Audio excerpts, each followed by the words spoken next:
everyone.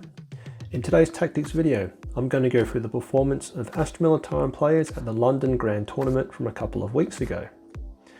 A 700 player tournament which attracts some of the best players from around the world, and an Emperor's Children player coming first after playing a grueling 10 games to determine the final winner. I unfortunately couldn't attend as I was on my delayed safari honeymoon, checking out elephants and lions, with my favourite moment being a lion casually walking past our open top vehicle as though we simply didn't exist. True king of the jungle. I'll check out the performance of the Astra Militarum players, reviewing their lists and looking for any tips to ultimately help us battle it out with our 8th edition codex. Clearly our new 9th edition codex is coming soon, and this video's lifespan is relatively limited, but hopefully still helpful to us Astra Militarum commanders. So there are roughly 700 players in total and a mere 25 brave Astra Militarum commanders. Of these, 4 placed in the top 50% of players, and I'll review their lists of those that came 193rd, 151st, 115 and an amazing 77th. Clearly 25 players is a tiny representation of 40k at only 4% of the LGT players, and there's little point explaining the reasons why so few did play, as we all know why. Likewise, to only have 1 player in the top 10%-ish is clearly a reflection of our dated codex, but probably also driven by the low absolute number of players that played. Okay, so the player whom placed 193rd was a chap called Callum. Callum is a good friend and supporter of the channel, and I was super happy to see him perform so well at the LGT. His army list is structured into a brigade of Cadians with a company commander, Knight Commander Pasqua demo cannon and multi-melters, a tank commander weapon expert on the Gatekeeper battle cannon. It's then 2 further tank commanders with demo cannons and heavy flamers all round. He has 6 infantry squads, 3 command squads, 3 scout sentinels, a basilisk, 2 mortar squads and 3 Crimeas. Having played into his list several times, he makes full use of the Cadian stratagems of never give up, never surrender on the scout sentinels to out-obsec units on central objectives, and also shock troops on a tank commander to allow grinding advance, and the Cadian Legion trait to work despite having moved the full 10 inches. It's then a matter of orders, giving the order pound them to dust, getting out as many shots as possible, rerolling once to hit. The next player who came 151st was a chap called Matt. He also plays a Cadian brigade with a company commander, tank commander with battle cannon, gatekeeper weapon expert again, Knight Commander Pasqua also with demo and multi-melters, a tank commander with demolisher cannon and multi-melter, another tank commander with demo cannon and heavy bolters, and also the relic of Lost Cadia.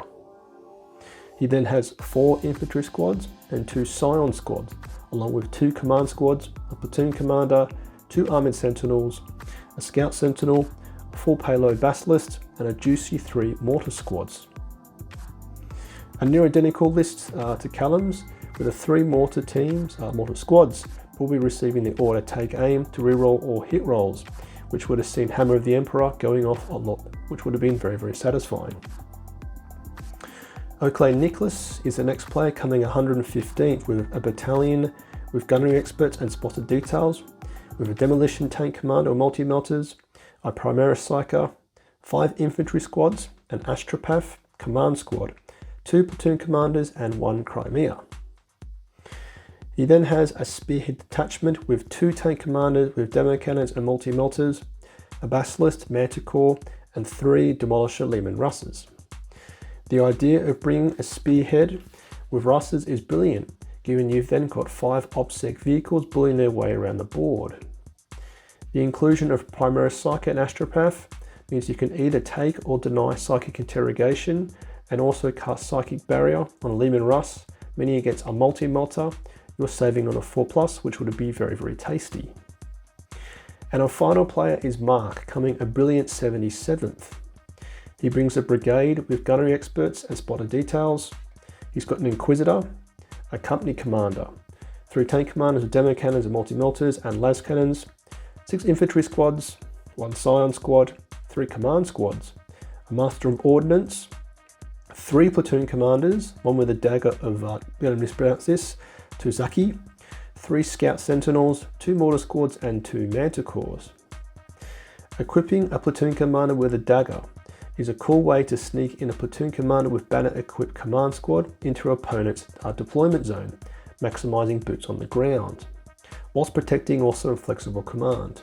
Critically, the wording on the relic gives great flexibility, with its use allowing them to appear in any turn and anywhere, abiding by the standard rules of being 9 inches away from enemy units and also within 6 inches of the battlefield edge. So from these 4 lists, there are some distinct similarities when they're all compared together. Tank commanders with demo cannons and multi-melters are the way to go.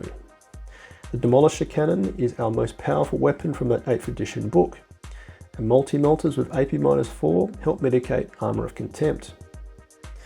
Battle cannons only really should be used or are used as the Cadian gatekeeper, and having played a tank commander with standard battle cannon and weapon expert, the D3 damage usually always struggles.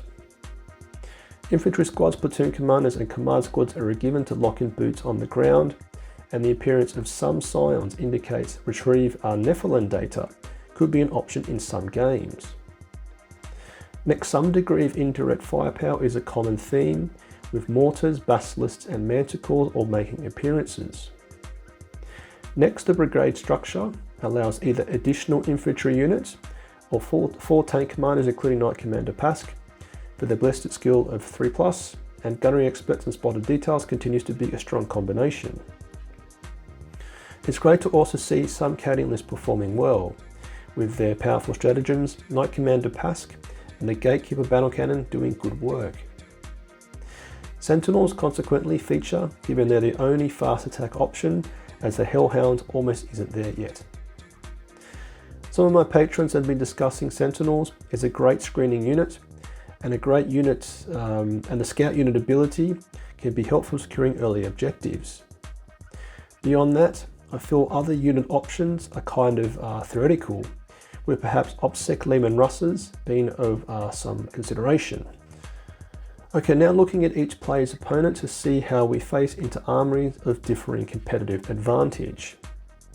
So laying everybody's opponents out in one place, you can see there's a good spread of Armour of Contempt, Chaos, to a degree, Xenos, top meta armies.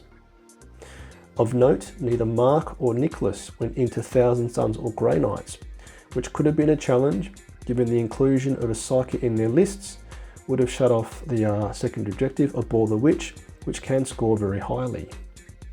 Mark, Nicholas and Matt went into armies which will probably have had a lot of models fielded, meaning the blast keyword on basilisks, manticores and mortars would have been getting out maximum shots.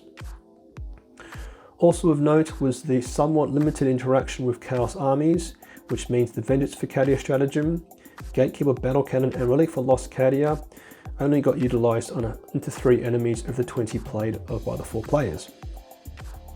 Now adding in who got first turn, our Astra Militarum players were above average at 65% of the time, and in 3 of the 6 losses we didn't get first turn.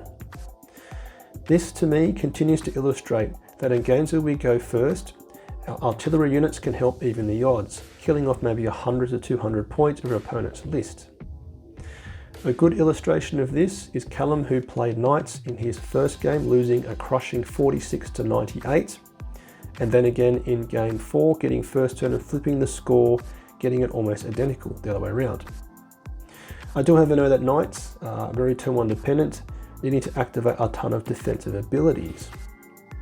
Overall, laying this all out in front of us shows that getting first turn with an optimized Astra Militarum list with demolition tank commanders, some form of indirect firepower, and ample infantry, command squads, and company or platoon commanders allows Astra Militarum to put up a relatively decent performance.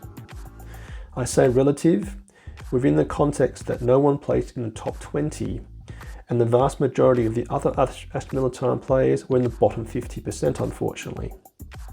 Mark getting 77th is an absolutely outstanding performance, and likewise Nicholas with 4 wins as well. As I said at the start of the video, our new codex is finally around the corner, maybe even in November. So here's to hoping that doing a similar analysis in a few months will show a very big difference in our results. In the shorter term, a new balanced data slate is due to come out, but I expect nothing for Guard given that the new codex is around the corner. So to a brighter future as an Astra Militarum commander, keep your bayonet sharp, las gun oiled, and faith in the Emperor strong. Patron platoon, sound off. Tank Commander Glenn, Tank Commander Mitchell, Tank Commander Watchdog Van Etten, Colour Sergeant DuPont, Sergeants Udall, Gilliam, the Colonel Merrill, Veterans Gibson, Hall, Lundeen, Guardsman's Beard, Coquelin, Flint, Hills, Malik, Nitton, Nguyen, Smith, Tom, Tompkin, Conscript Bosun, England, Goodwin.